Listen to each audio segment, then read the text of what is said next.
আসসালামু আলাইকুম সবাইকে।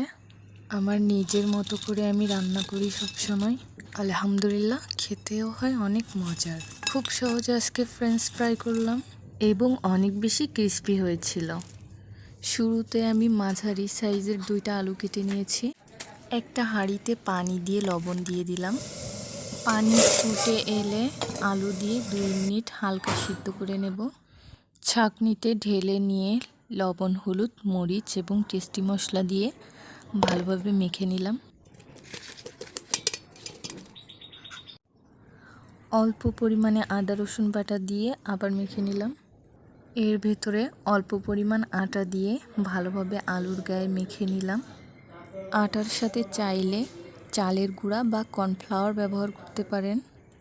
চুলায় মিডিয়াম হিটে তেল গরম করে এরপর একে একে সবগুলো একসঙ্গে দিয়ে দিলাম। আমি 10 মিনিটের মতো ভেজে নিয়েছি। আসলে সব কিছু ভাজার কাছেই ডিপেন্ড করে ক্রিস্পি হওয়া।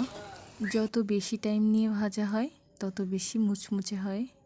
এবার পরিবেশন করলাম। আমার রেসিপি যদি ভালো লাগে লাইক, কমেন্ট, শেয়ার করে পেজটি ফলো করে রাখতে পারেন। আজকের মতো বিদায় নিচ্ছি। আল্লাহ হাফেজ।